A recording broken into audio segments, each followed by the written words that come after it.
अपने जितने भी जहाँ भी फैली हुई है वहाँ पर कहीं ना कहीं अवैध रूप से आज भी माइनिंग हो रही है। वो चाहे कैसे भी हो रही है, कोई किस सिस्टम से कर रहा है वो अगला ही जाने। हम इस पर कई लोग हैं जो सुबह तो जिनके पिताजी माइनिंग जाके कर लेते हैं, रात को उनका बेटा ही मसाले ले लेके रोडों पर आ जाता है ना।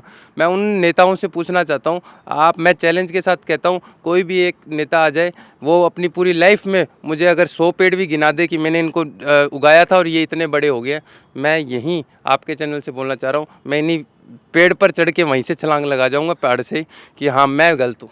नहीं है, जैसे हिमालय सबके लिए पूजनीय है, उससे डबल पूजनीय अरावली है।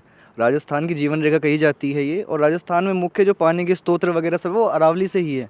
जो डेजर्टिफिकेशन होता है वो भी अरावली रोकती है। इतने लोग, सभी सक्षम लोग इसमें अवेयरनेस हुए, सभी अपने सुझाव देंगे, कहीं ना कहीं अरावली भी बचेगी। उसके अलावा जहाँ पे भी प्रकृति को नुकसान पहुँचाने वाली कई चीज़ें चल रही वो सब भी सेव होगी। देर आए दुरुस्त आए, लेकिन जल जीवन जंगल बचेगा तो हम सब बचेंगे। नहीं, पहले ये ऐसा नहीं था, अभी पिछले कुछ वर्षों में यहाँ पे बहुत ज़्यादा सटाई हुई है। इस अरावली के साथ बिल्कुल भी छेड़छाड़ ही नहीं चाहिए। छेड़छाड़ नहीं हो। जब भी कोई 2.5 वर्ष का होता है तो कहा जाता है कि देखो बच्चा बड़ा हो रहा है, उसको 10 से मल्टीप्लाई कर देते हैं। 25 वर्ष का होता है तो कहा जाता है कि अब जो है मैच्योर हो गया है, उसको और 10 से मल्टीप्लाई कर लो, 250 वर्ष, जो कि आज कोई भी 250 वर्ष तक जी नहीं सकता अगर मैं इंसानों की बात करूं। उसको और 10 से मल्टीप्लाई कर दो, 2500 वर्ष, यानी कि कलयुग से भी हम पीछे चले जाते हैं द्वापर युग में। उसको और 10 से मल्टीप्लाई कर दो, 25,000 वर्ष, कल्पना से भी दूर। उसको और 10 से मल्टीप्लाई करो, 2.5 लाख वर्ष, और 10 से मल्टीप्लाई करो, 25 लाख वर्ष, और 10 से मल्टीप्लाई करो, 2.5 करोड़ साल। क्या था नहीं पता। और उससे भी 10 से मल्टीप्लाई करो, 250 करोड़ वर्ष। उतनी पुरानी ये पर्वतमाला है जिसका नाम है अरावली पर्वतमाला। 250 करोड़ वर्ष, जी हाँ, सबसे पुरानी पर्वतमाला भारत की। लेकिन 250 करोड़ साल पुरानी ये पर्वतमाला आजकल चर्चाओं का विषय बनी हुई है। क्यों? क्योंकि सुप्रीम कोर्ट की तरफ से पूछा गया केंद्र सरकार को कि बताइए क्या डेफिनेशन है इस अरावली की, कहाँ तक ये फैली हुई है, क्योंकि हर राज्य में डेफिनेशन अलग थी। तो केंद्र सरकार ने जो इसको लेकर के जानकारी दी उसमें जो है कई सारे मिसकॉन्सेप्ट थे, कम्युनिकेशन एरर था, वो सही से लोगों तक पहुंचा भी नहीं पाए, और कहीं ना कहीं इसमें सरकार की भी गलती थी। कभी कहा गया कि 100 मीटर से ऊपर वाली जितनी जो पर्वतमाला है उसी को माना जाएगा अरावली। फिर कहा गया कि अगर 500 मीटर के अंदर कोई भी 100 मीटर ऊंची पर्वतमाला है, उसके आसपास का 500 मीटर का जो क्षेत्रफल है उसको भी अरावली माना जाएगा। तो कहीं ना कहीं इसमें सरकार की तरफ से कई ज़्यादा कन्फ्यूज़न जो है वो पैदा की गई, जिसकी वजह से एक बड़ा जन आंदोलन ये बना। और वो जन आंदोलन ऐसा बना कि अब कल ही सरकार ने एक नोटिस जारी किया है कि यहाँ पर किसी भी तरीके की माइनिंग जो है वो नहीं होगी पूरी अरावली रेंज में। इस समय उसी अरावली रेंज के सामने मैं मौजूद हूँ जयपुर के अंदर, और आइए बात करेंगे हमारे साथ नौजवान जो है, युवा। भारत सबसे युवा देश है, वो युवा जो हैं वो इस समय हमारे साथ मौजूद हैं। उनसे बात करेंगे, उनसे चर्चा करेंगे कि उनका क्या कहना है इस विषय पर, इस मुद्दे पर। तो आइए बातचीत करते हैं। हमारे साथ जो लोग मौजूद हैं इनसे शुरू करेंगे। क्या नाम हुआ आपका? जी, मेरा नाम श्रेयांश शर्मा है और मैं राजस्थान विश्वविद्यालय का छात्र हूँ। इसकी जब मैं बात करूं, जब मैंने जो इंट्रोडक्शन दिया वो मैंने थोड़ा सा लोगों को समझाने के लिए कि 2.5 साल, 25 साल, 250 साल तो आज तक हमारी भी एज नहीं हो सकती। ये 250 करोड़ साल पुरानी ये पर्वतमाला है। तो आखिरकार सवाल ये है कि सरकार की कितनी भी इंटेंशन अच्छी हो, लेकिन मुझे ऐसा लगता है कुछ चीज़ों को छेड़ना नहीं चाहिए। क्या कहना है आपका? जी देखिए, सबसे पहली बात जो आपने कही कि अरावली सबसे पुरानी है, जैसे हिमालय सबके लिए पूजनीय है, उससे डबल पूजनीय अरावली है। राजस्थान की जीवन रेखा कही जाती है ये, और राजस्थान में मुख्य जो पानी के स्रोत वगैरह सब वो अरावली से ही है। जो डेजर्टिफिकेशन होता है वो भी अरावली रोकती है। और दूसरी बात, सरकार का जैसे आपने कहा कम्युनिकेशन गैप है, वही निकल के सामने आया है। अब बाकायदा उन्होंने उसको सुधार किया है। उन्होंने कहा है कि कोई माइनिंग नहीं होगी, बाकायदा इसकी सुरक्षा और की जाएगी। जैसे कि उन्होंने कई प्रोजेक्ट निकाले थे, ग्रीन अरावली प्रोजेक्ट, उसके तहत उस पर लोगों ने ध्यान दिया नहीं। चलो कोई बात नहीं, आपने नहीं दिया ध्यान। और दूसरी बात, ये तो हम सबका फ़र्ज़ है, अगर गलत है तो आवाज़ उठाना डेमोक्रेसी है। जो जन आंदोलन हो रहा है वो हो रहा है, उसकी बात सही है, पर समझने की बात है कि जो डेफिनेशन दिया उसको आप पूरा समझो। जो उन्होंने डेफिनेशन दी वो 20 से 30 पन्नों की है। आप जो स्टार्टिंग की 1 लाइन है उसको लेकर प्रदर्शन नहीं कर सकते, आप पूरा समझाना पड़ता है। सोशल मीडिया पे जो इन्फ्लुएंसिंग हो रही है, ये सही दिशा में भी हो रही है, गलत दिशा में भी हो रही है। बरगला के लोगों को रोडों पर लाना, खुद की राजनीति की रोटियाँ सेकना, ये कहाँ तक सही है? और दूसरी बात, सरकार का जैसे जो था पहलू इस पर रक्षा के लिए, वो क्लियर करना चाहिए और उन्हें और ध्यान देना चाहिए कि अरावली की सुरक्षा होनी चाहिए। और माइनिंग के अलावा और कई विषय होते हैं जो जैसे संरक्षण का काम है, इसको जैसे वाइल्ड लाइफ एरिया करते हैं वैसे संरक्षित करना चाहिए इसको। क्योंकि अभी जैसे मैं देखूं अरावली रेंज के सामने इस समय मौजूद है, ये प्रथम दृष्टया साफ तौर पर नज़र आ रहा है कि ये कटाई हुई है, पिछले कुछ वर्षों में ये कटाई हुई है, क्योंकि ऊपर तो ग्रीनरी नज़र आ रही है लेकिन सामने कटे हुए पेड़ और पूरा यहाँ पर जिस तरीके से बस्ती पूरी बस गई है, तो सामने दिख रहा है कि जी, इसमें वर्तमान और पूर्व वर्तमान जितनी भी सरकारें हैं सबका हाथ है, क्योंकि देखिए अरावली के इनको संरक्षण में ध्यान देना चाहिए। अगर ये माइनिंग हो रही है, माइनिंग ऐसा काम नहीं कि चोरी छुपे कर लिया जाए, ट्रक भी जाते हैं माइनिंग के बाटे भी निकलते हैं, तो उस सब में खुलेआम काम होता है। तो इन्हें रोक लगानी चाहिए, इस चीज़ पर कड़े एक्शन लेनी चाहिए। भाई हर जगह जैसे पुलिस बल तैनात कर सकते हैं, तो यहाँ भी खुद का जाब्ता तैनात कर सकते हैं रक्षा के लिए, इसके लिए बिल्कुल कर सकते हैं, लेकिन कहीं ना कहीं इसमें लोभ तो सबका ही है। इसीलिए पिछले कुछ वर्षों की अगर बात की जाए, मामले तो हज़ारों सामने आते हैं। जयपुर की बात की जाए, 20 ज़िलों से दरअसल ये अरावली रेंज होकर के गुजरती है राजस्थान में। सबसे ज़्यादा मामले निकल करके सामने आए भिलवाड़ा से, दूसरे नंबर पर जयपुर से 4200 से ज़्यादा मामले, लेकिन एफआईआर कितनी होती है? 11%। चलिए, वो कहीं ना कहीं सरकार का भी विषय। आपका क्या नाम हुआ? हिमांशु सेन, मैं राजस्थान कॉलेज से छात्र हूँ। राजस्थान कॉलेज से ही आप हैं।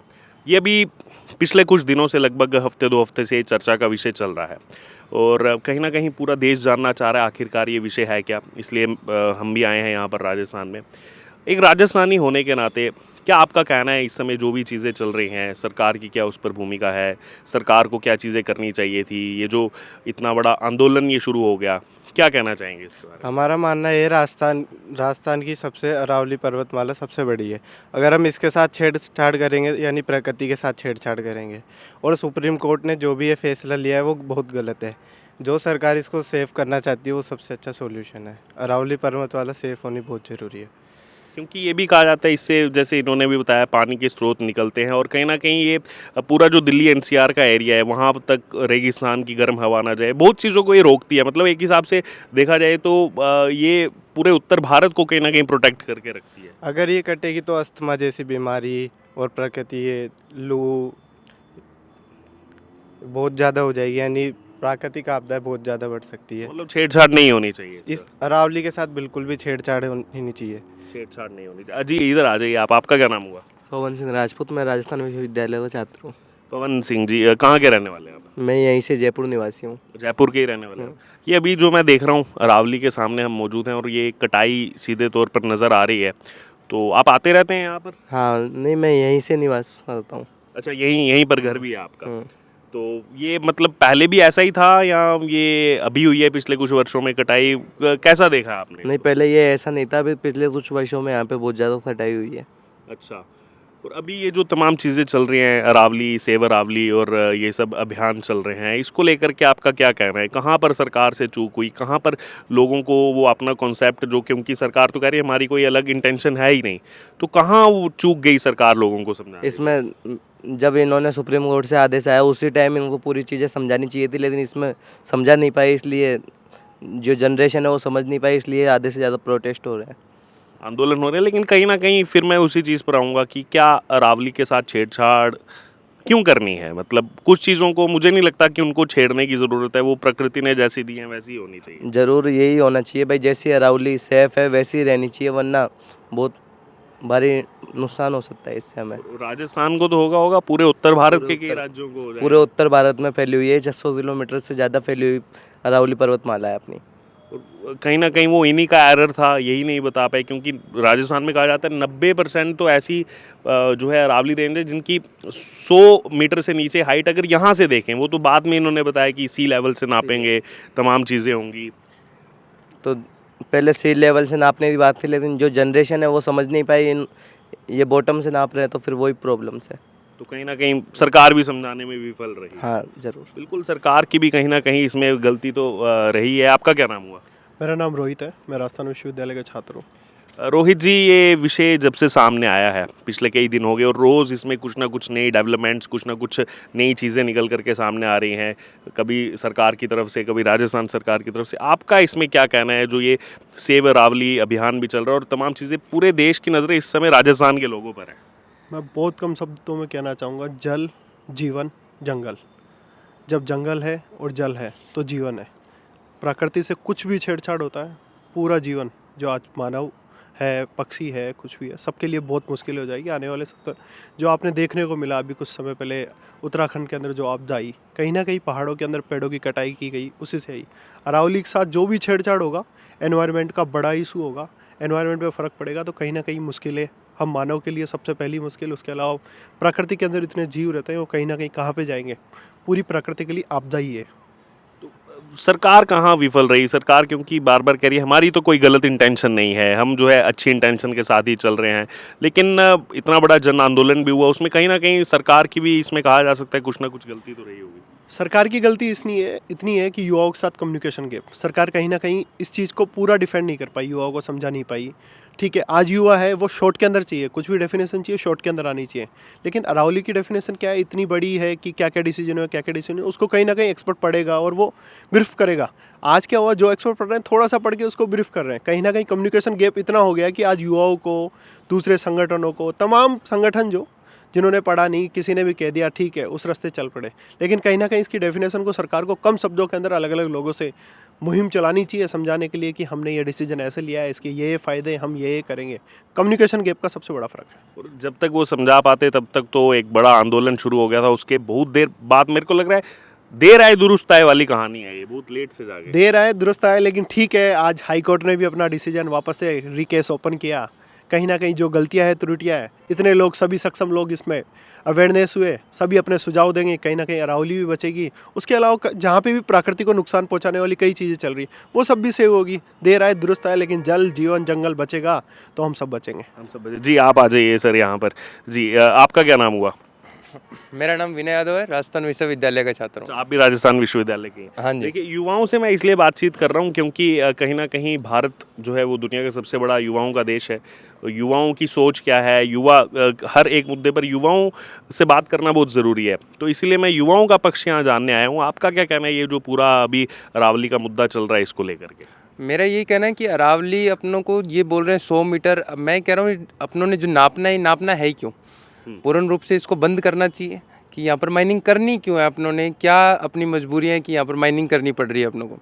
जो अपनी ज़रूरत है वो ज़रूरत कहीं और से भी तो पूरी कर सकते हैं अपने, है ना। तो इसको ये इन्होंने रास्ता कर लिया है कि 100 मीटर कर देते हैं तो बाकी धीरे धीरे माइनिंग चलती रहेंगी। अवैध रूप से भी कितनों की माइनिंग चलती है, रात को बहुत माइनिंग चलती हैं, वो आपको भी पता है, मुझे भी पता है।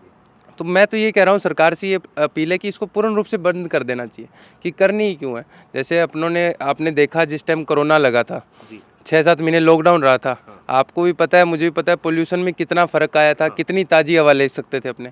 अगर ये पेड़ ही नहीं रहेंगे तो आने वाला टाइम अपना दूर नहीं है कि यहाँ का AQI लेवल अपनों को कितना ज़्यादा मिले कि यहाँ पर जो अपनों बीमारी हैं, सांस की बीमारी होगी और बीमारियाँ हैं, वो धीरे धीरे बढ़ती जाएंगी। क्योंकि ये पेड़ों की आपने बात की तो मैं साफ तौर पर देख पा रहा हूँ यहाँ जो निचले पहाड़ हैं, इस पर पूरे पेड़ ही पेड़ मुझे नज़र आ रहे हैं, जो ये समृद्धि वन भी कहा जाता है। बट यहाँ पर इस साइड का अगर हम देखेंगे, इस साइड से देखेंगे तो ये पूरे पेड़ गायब हो चुके हैं।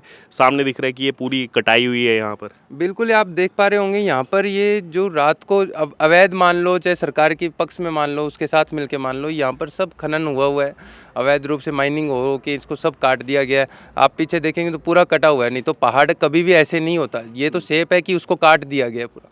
बाकी आप ऊपर इसमें सब में पेड़ लगे हुए हैं, आपको कटिंग हुई है। अब भी इस पर रोक लगी हुई है, यहाँ पर माइनिंग नहीं हो रही है अभी, पर कुछ साल पहले होती थी यहाँ पर माइनिंग, अभी रोक लगी हुई है। अभी तो हम केवल एक पहाड़ी के सामने हैं, वैसे देखा जाए तो राजस्थान के अंदर 550 किलोमीटर तक फैली हुई है यार। बिल्कुल बिल्कुल बिल्कुल, राजस्थान में अपने जितने भी जहाँ भी फैली हुई है वहाँ पर कहीं ना कहीं अवैध रूप से आज भी माइनिंग हो रही है। वो चाहे कैसे भी हो रही है, कोई किस सिस्टम से कर रहा है, वो अगला ही जाने। अब इसमें मैं ज़्यादा क्या बोलूँगा, फिर उसमें भी फिर उनका अपना जो भी है सिस्टम चल रहा है, अपना प्रॉफिट लॉस सब उसमें देख रहे हैं, लेकिन प्रकृति से कम इतना खिलवाड़। बिल्कुल, प्रकृति से ज़्यादा खिलवाड़ करेंगे तो 2013 वाला कांड हो जाएगा, केदारनाथ वाला। फिर ये बाढ़ आएंगी, फिर वही वाली बात कि पानी जहाँ से जाएगा रास्ता तो उसका वही है। अब ये पेड़ काट देंगे, रास्ता ब्लॉक कर देंगे, यहाँ पर मॉल बना देंगे, कोई हॉस्पिटल बना देंगे, तो पानी तो वहीं से जाएगा। तो आगे आने वाली जो अपनी पीढ़ी है उसको ही समस्या होगी ये तो ये सोच रहे हैं कि जैसे कई लोग हैं कि हमारे पास तो बहुत ज़्यादा ऑक्सीजन है, हमने हमारे घर में ही 100 200 पेड़ उगा रखे हैं कि हम यहाँ से ऑक्सीजन ले लेंगे, बाकी बाहर के सारे पेड़ काट दो। ऐसा नहीं है, बाहर के पेड़ कटेंगे तो आपको भी तकलीफ़ होगी, आपके आने वाले बच्चों को भी तकलीफ़ होगी। या तो ये अपने बच्चों के बारे में सोचते नहीं हैं, या इनको ये इतना ही मतलब है कि हम जी लें बस बात ख़त्म। लेकिन हम हमारे आने वाली पीढ़ी के बारे में सोच रहे हैं, इसलिए इसमें है कि इसको नहीं काटना चाहिए, इसको पूरा बंद कर देना चाहिए। चलिए, और कुछ आखिरी आपका कुछ कमेंट, कुछ सरकार से आपका निवेदन? नहीं, सरकार से मेरा यही अपील है कि एक तो जो ये फालतू के जो इन्फ्लुएंसर हैं, जो भड़का रहे हैं, इन पर कोई कार्रवाई करनी चाहिए कि जो टॉपिक है ही नहीं, ये नॉर्मल सी बात है, आप सरकार के खिलाफ जा रहे हो, आप खिलाफ जाओ, नॉर्मल सी बात है। अगर वो टॉपिक सही है तो आप जाओ सरकार के खिलाफ, लेकिन ये टॉपिक जो 100 मीटर वाला है उसमें भी ये जा रहे हैं। यहाँ पर कई लोग हैं जो सुबह तो जिनके पिताजी माइनिंग जाके कर लेते हैं, रात को उनका बेटा मसाले ले लेके रोडों पर आ जाता है ना। मैं उन नेताओं से पूछना चाहता हूँ, मैं चैलेंज के साथ कहता हूँ, कोई भी एक नेता आ जाए, वो अपनी पूरी लाइफ में मुझे अगर 100 पेड़ भी गिना दे कि मैंने इनको उगाया था और ये इतने बड़े हो गए, मैं यहीं आपके चैनल से बोलना चाह रहा हूँ, मैं इन्हीं पेड़ पर चढ़ के वहीं से छलांग लगा जाऊँगा पहाड़ से कि हाँ मैं गलत हूँ। चलिए, बड़ा चैलेंज आपने दिया है। तो यहाँ पर देखिए, युवाओं से बातचीत हमने इसलिए की क्योंकि कहीं ना कहीं भारत की अगर बात करें तो युवाओं का देश है, सबसे बड़ा युवाओं का देश है। और इस समय जितनी भी चर्चा चल रही है, हर एक जो भी आंदोलन इस समय हो रहा है पिछले कुछ समय से, उसको कहीं ना कहीं जेन-ज़ी के साथ भी जोड़ करके देखा जा रहा है। ये भी प्रयास किया जा रहा है कि जैसे नेपाल में हुआ, जैसे बांग्लादेश में हुआ, उस तरीके के हालात हो जाएं। विरोध करना चाहिए सरकार से। अगर आप बिल्कुल भी कई मुद्दों पर अगर आपका विरोध है, आप विरोध करें, लेकिन कहीं ना कहीं उसको इस हिसाब से जोड़ देना जैसे नेपाल में हुआ, जैसे बांग्लादेश में हुआ, वो भी कहीं ना कहीं गलत है। इसलिए हमको मेरिट्स डिमेरिट्स दोनों पर बात करनी होगी। जो बात यहाँ पर हुई भी है, ये चर्चा आपने सुनी है, खुद अरावली रेंज के सामने से ही हमने आपको चर्चा करके यहाँ पर बताई है। कहीं ना कहीं सरकार की भी विफलता रही है, सरकार का भी कम्युनिकेशन एरर रहा है कि लोगों तक सही तरीके से वो चीज़ों को नहीं पहुँचा पाए हैं, जो उनकी इंटेंशन है वो सही तरीके से नहीं पहुँचा पाए हैं। इसमें बिल्कुल सरकार जो है वो कटघरे में खड़ी होती है। लेकिन इस वक्त का बड़ा अपडेट यही है कि देर शाम को जो नोटिस आया है केंद्र सरकार की तरफ से, रोका गया है अभी पूरे जितनी भी रेंज है, अरावली रेंज गुजरात से लेकर के हरियाणा, दिल्ली तक, राजस्थान, वहाँ पर अभी माइनिंग को जो है रोका गया। और कहीं ना कहीं एक ठोस कदम जो है सरकार को यहाँ पर उठाना होगा। और आने वाले दिनों में हम यही उम्मीद करते हैं कि एक जो है इसमें ऐसी कमेटी बनाई जाए, ऐसे इसमें फैसले लिए जाएं जिससे प्रकृति को कोई नुकसान ना हो। क्योंकि अगर हम प्रकृति के साथ छेड़छाड़ करेंगे तो प्रकृति हिसाब लेगी, और एक ना एक दिन ज़रूर लेगी। वो हमारा इंतज़ार नहीं करेगी। और ये हम देख चुके हैं, जितनी भी नेचुरल कैलेमिटीज़ इस समय चल रही हैं। विकास भी हमें करना है, लेकिन कहीं ना कहीं विकास के नाम पर हम प्रकृति के साथ छेड़छाड़ ना करें। विकास के नाम पर हम हमारे जो पुरानी, इतनी पुरानी 250 करोड़ वर्ष पुरानी जो हमारी पर्वतमाला है अरावली रेंज, कहीं हम इसके साथ खिलवाड़ ना करें। ये भी कहीं ना कहीं देखने वाली बात है। और जो इतने मामले सामने आते हैं, अवैध खनन के मामले सामने आते हैं, उसमें FIR कितनी होती है? 10%। 4000 से ज़्यादा मामले सामने आते हैं, FIR कितनी होती है? 300। ये भी कहीं ना कहीं एक देखने वाला विषय है कि आखिरकार कौन लोग जो हैं, आखिरकार कौन ऐसे जो है बड़ी पर्सनैलिटीज़ है जो इनको कहीं ना कहीं बैक सपोर्ट कर रहे हैं, जो कहीं ना कहीं इन पहाड़ों को, हमारी इतने खूबसूरत पहाड़ों को इस समय जो है खोखला करने के पीछे लगे। उन पर भी सख्त से सख्त एक्शन लेने की ज़रूरत यहाँ पर है। बहरहाल, अब आपका क्या कहना है इस पूरी चर्चा से, आप ज़रूर कमेंट बॉक्स में शेयर करें। बने रहें तमाम अपडेट्स के लिए द डिजिटल रिपोर्टर के साथ।